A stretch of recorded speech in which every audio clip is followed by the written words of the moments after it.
Although it's incredibly robust and powerful, perhaps the biggest challenge of using the XSteps platform within SAP is around recipe maintenance, and specifically around the library elements within XSteps that will drive a PI sheet or electronic batch record. We can see here on this diagram that we have a concept called the XSteps repository, which contains all of our library elements within folders. This XSteps repository elements are copied within a recipe or routing, and they can either be referenced or copied for ongoing maintenance. When orders are created referencing that recipe or routing, the XSteps which were assigned are copied into the order. In general, there is a great deal of flexibility with regard to which of the library elements appear in which of the phases, using something called a control recipe destination. In addition, the XSteps platform has developed a scope of generation in which conditional factors can drive whether or not library elements appear within those phases. If, for instance, I have a material that's relevant for weigh and dispense only, will the weigh and dispense section appear in the phase, and if there are no materials relevant, then that section would potentially not appear. Any such conditions can be created, and SAP offers many standard scopes of generations, but they can be supplemented with additional variables depending on your design, all of which drives greater flexibility and robustness within the XSteps platform. The challenge, however, is in the front-end maintenance associated with the XSteps repository, as well as the assignment of the library elements to the recipe. Switching over to SAP, I can see a transaction called CMX-SV, which is my XSteps repository, which is defined at the plant level. Within that repository, I have a series of folders, each of which define the library elements which will be relevant and potentially assigned to my recipes. The double-edged sword associated with the XSteps platform is the fact that with its robustness and flexibility also comes a bit of a technically challenging front end associated with not only the text changes that one might have, but also the core functionality behind the PI sheet, including the linking to shop floor information, function modules, and other technical details that tie to the PI sheet. For example, if I drill into dynamic function calls and look specifically at determine start time, which is a library element, I can see that there's a series of folders and paths that I need to drill within to get to the details to be updated. Essentially, the guts or under the hood of the PI sheet is shown here. For instance, end date, which is a field in the PI sheet that's asked and prompted for input. I can see the English name of that field, but also some technical details, including validation functions, which may be assigned specifically to that field. In addition, function modules are assigned here as well, which have parameters which drive the technical details associated with the inputs and outputs of that particular function. These details are also intermingled with what I would call base business function details, such as the text associated with that particular process instruction. It's very likely that one may want to update this text over time tied to the PI sheet or electronic batch record, but we can see here that the updates here are not only technical in the sense that they use HTML tags to highlight or bold certain details, but also are in the same exact area or repository as the rest of the technical details associated with the PI sheet. In even more simple terms, the type of information that would drive the execution of the PI sheet is more closely akin to configuration in SAP, or information that one would want to transport from development to quality to production. And the information in certain aspects of this repository, and text is the most clear example, is more akin to master data that one would want to manage over time in the same way they manage recipes. It's also important to note that this repository can't be transported, although it's essentially treated from a best practice perspective as a transported repository, meaning that although it can't be linked to a transport, the way we often manage it is by importing and exporting tied to a controlled and tested process from development to quality to production. But one may typically exclude the text portion of that, and because they're not decoupled from a technical perspective, there is a challenge in terms of recipe maintenance, and in particular, if we have business users in this repository, there is a very real risk associated with breaking functions if, for instance, they click or delete on the wrong item. I suspect those familiar with SAP may be saying at this point, well, this is the technical repository. It's the recipes themselves where I should be maintaining the recipe-specific information, not maintaining it in what essentially is configuration. And it is a good point. As I go into recipes here, I can see that there is a section within recipes that define my X steps. And I click on it, and theoretically this would list all my X steps with the same abilities that I had just previously seen around making updates to those specific X steps. However, for many of the companies that the SiMPL architects have previously worked with, the recipes will apply to more than one specific material. In other words, a big advantage of using references, as you see here, is the ability to maintain my X steps centrally and have multiple recipes be automatically updated via the reference. I can still maintain recipe-specific differences based on the materials and master data assigned to that recipe, but now from a maintenance perspective, if I had, let's say, 200 recipes which reference the same element, I wouldn't need to make 200 updates, but rather just one update, and then those 200 recipes would be referencing that element. That is of significant benefit from a maintenance perspective and a key advantage to using X steps. However, it does bring me back into the land of having to maintain information within the repository. Even very simple text-based information would need to be maintained here, which presents some risks if I have my business users in the same place as my technical users, and also adds a bit of overhead in terms of my production system. What should be text, business text that's tied to master data, may be subject to the same rules as the IT changes that I make within these other sections of the repository. It was this challenge that drove one of the most significant benefits of the SiMPL tool, the recipe authoring component. Specifically, the front end to both the recipe and the order, with the intention of decoupling business changes from IT changes and preventing business users from needing to ever go into the Xsteps repository. In this paradigm, the Xsteps repository remains what it should be, the IT tool associated with maintaining the details behind PI sheets, just like configuration. And business users can access the key components which would be relevant for them outside of the repository using a drag and drop UI5 front end to manage this layer.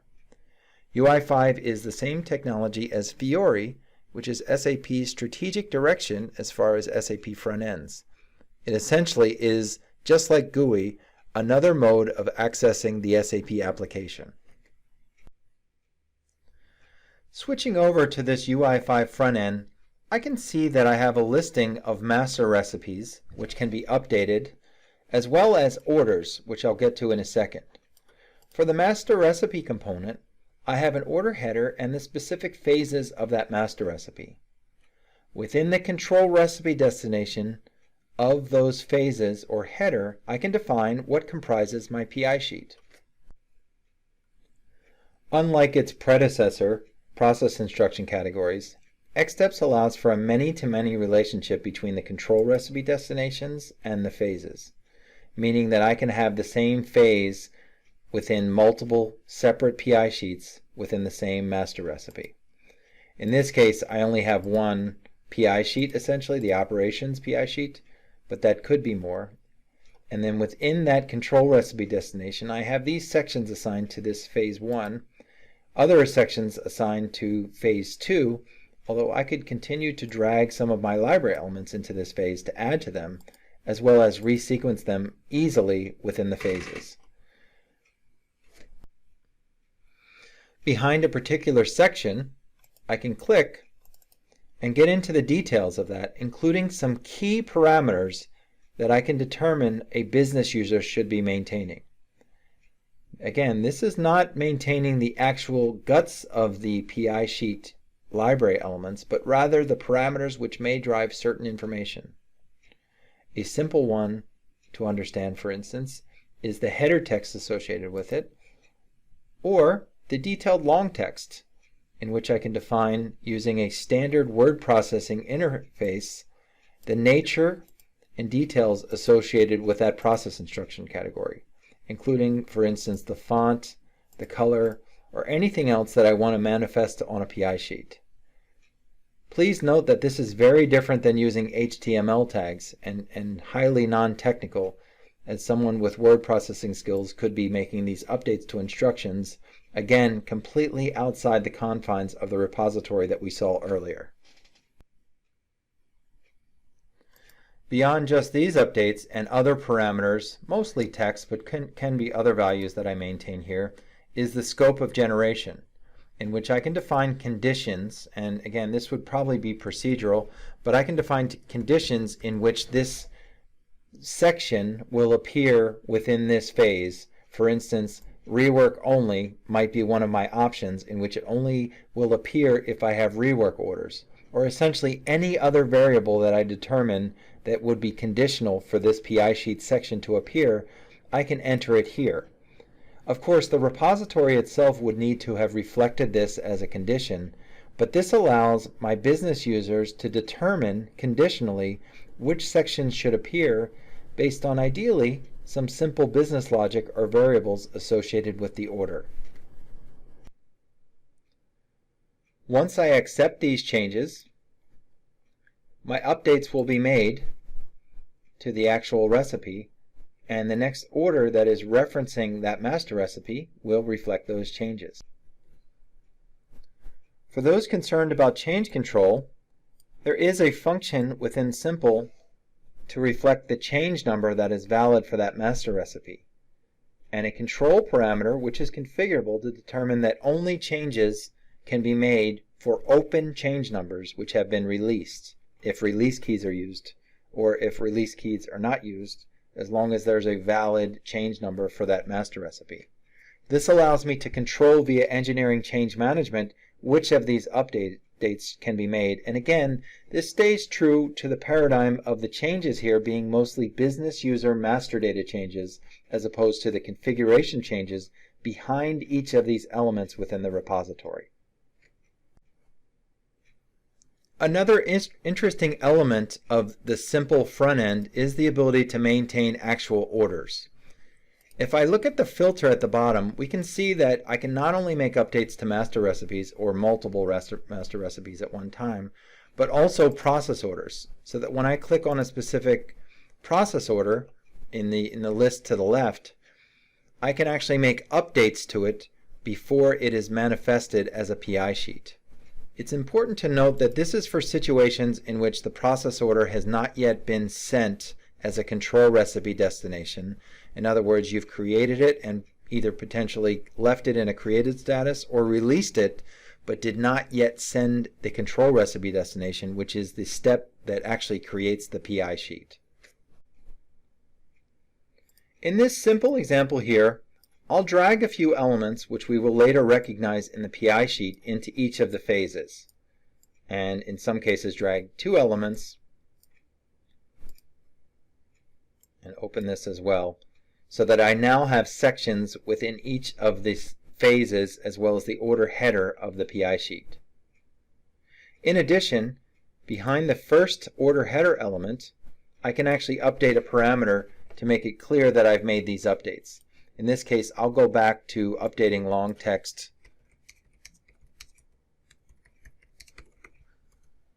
just as a test and make it very visible and bold so that we will later recognize the change to this specific order. When I accept these changes and then make an update to this order, 100933, I'm now ready to release my control recipe so that I can see my PI sheet.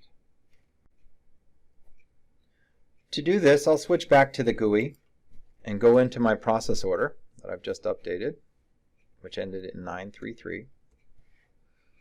And in this case, you can see I'm in a created status, so I'll simply release and then send the control recipe, in which I get a message at the bottom saying that it's been sent, it's been generated. I actually need a subsequent step to actually send it as well, which is done via transaction CO53. Of course, this would typically be a batch job, but in this case I'm going to do it manually. You can see I have my operations PI sheet which has been created. I'm going to now send it and hit refresh, which tells me that the PI sheet was now generated. Now I'll go into transaction CO60 to see that specific order. Hit execute. Now I have my PI sheet which has been created, and I can see each of the phases that I had referenced earlier. And we can see now the long text, which we had put in red and made very bold, is big here, but obviously this would be whatever your changes would be. And then each of the sections that I now see are manifesting based on what I dragged into that PI sheet order. So when I go back to my SiMPL, we had our order details, equipment qualification, simple parameter, table parameter, and validation example. This is exactly what I have here. The validation example, SiMPL, all of these match exactly to what it was ever in that SiMPL recipe authoring tool.